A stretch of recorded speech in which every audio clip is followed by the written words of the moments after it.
I'm Iniba and welcome to Halo Halo, your top entertainment and lifestyle show for Asian Pacific Americans. Today we're going to get some Indian food cooking going on with the help of Farhana Sahibzada. Welcome back, Farhana. Thank you so much, Kat. So nice to see you. Well, thanks for having me back. Yes, and today you're going to teach us a couple of vegetarian dishes, right? I'm going to do a vegetarian dish, your simple weekday meal. Okay. And I'm going to show you how quick and simple it is to make. And we are making spinach and potatoes. Okay. It's called aloo palak. Aloo palak. Aloo palak. Okay, so what's in that? We are going to start out by sauteing our seasonings and herbs because I like to flavor the oil. Right. And then we're going to add some spices to it. So I'm going to start out with cumin. Okay. Cumin seeds. We have the oil already, warming up. Right. So a little bit of sizzle of the cumin seeds.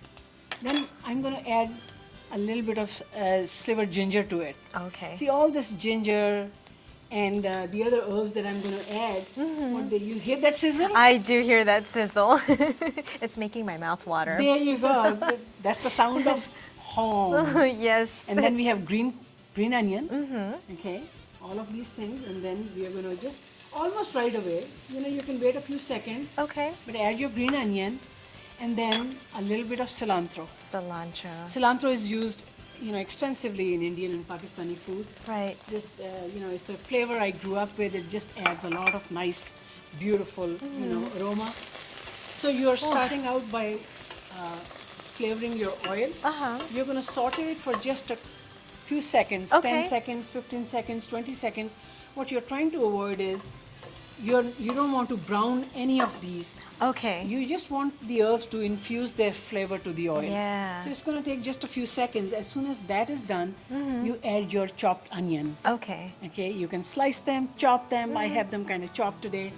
So you add your onion. And this smells is good.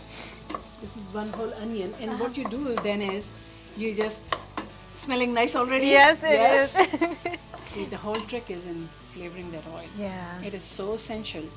And to me, it just makes a huge difference in the end product. Right. Now what you want to do is you want to kind of brown, lightly brown, not really brown the onions. Okay. You want the water from the onions to evaporate.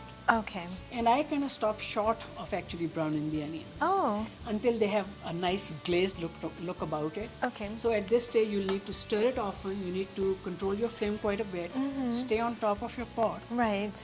And it's going to take, as I was saying, a good 12 to 15 minutes. What I'm going to do is I'm switching it to the pot that I have already at that stage. Oh, okay. Okay. So that's what it's supposed to look like. You see that? Yeah. So this is where your onion is.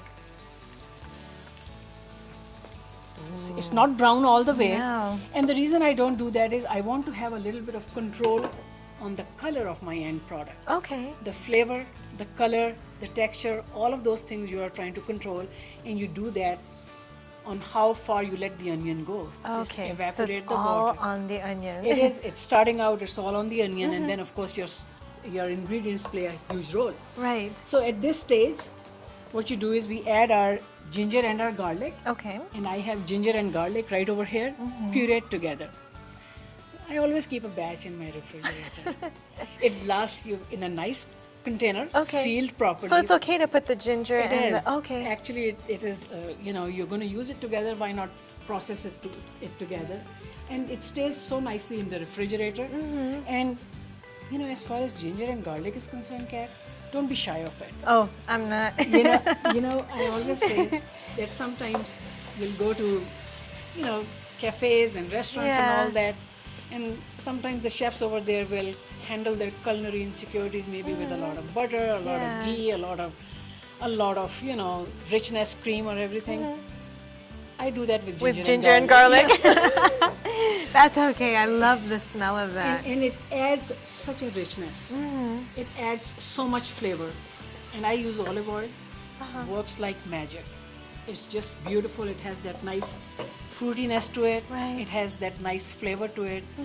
Works very well with Indian spices, with Indian herbs. Okay. And when I was growing up, my family used to use it. My mother used to use a lot of olive Right. oil. So now we proceed to adding our spices. Okay, what's and that? I have coriander, ground coriander okay, over ground here. coriander. See, we use the fresh coriander in the greens. Yeah. Right? So you're gonna go with ground, a nice kind of heaping teaspoon. Okay. And next I'm gonna add turmeric. Okay. So when I'm cooking my vegetables, I use a little bit more turmeric. Why? A little more dominant in turmeric. I can do that with the vegetables. It actually, I like the dish to have this be the dominant color. Okay. And So you are thinking about so many factors.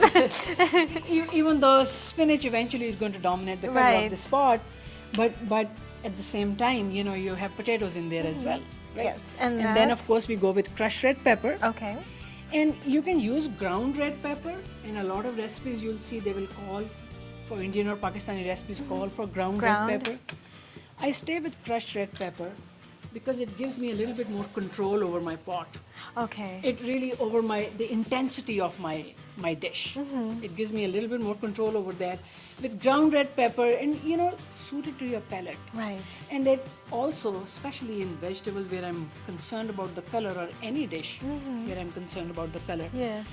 I don't want that red color to dominate this dish. Okay. I want the kick of the Just the spice. chili, yeah. Exactly. So crushed red pepper allows me to do all of that. Now, Okay. and of course we are going to add some salt to it. Okay. If you would please hand me some salt. Thank you so much. And here's our salt.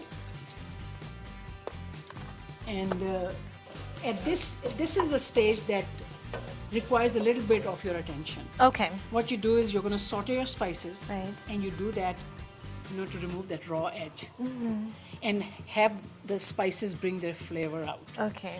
So, staying at this stage, you know, working at this stage, spending a little bit of time at this stage, really pays dividends around Right. the way. And then I noticed you just put some water You in there. add some water Okay. to cool the pan. Okay. And you repeat this step 2 or 3 times. Okay. You know, the water will dry up, and then we are ready to add our next ingredient, Which is? which is potatoes. Potatoes. Yes. So we add our potatoes, and you know, you can use any kind of potatoes you'd like. There's Okay. no hard or fast rule about it. Right. And you're gonna saute your potatoes for a good 10 to 12 minutes. Okay. And then at that stage, you're gonna add your spinach to it. Okay. Okay. So Now, you- is it just fresh spinach or is it frozen spinach? you can use any that you prefer. Okay. Any that you like. Okay. This was a batch of fresh spinach that I chopped and you know, then boiled with a little Boiled. bit of garlic, just a Okay. few minutes, and then drained it. And then or you can use frozen chopped spinach, Right. and it works perfectly with Okay. that. So we add our spinach. And then you cook that for 10 to 12 minutes? You're gonna cook that. You know, keep an eye on the amount of liquid in the pot. If you need to add a little bit of water at this stage, You can. add a little bit of Okay. water. Time for a quick break and wait for the aloo palak dish to simmer. When we return, see the final product and also how to make basmati rice with herbs.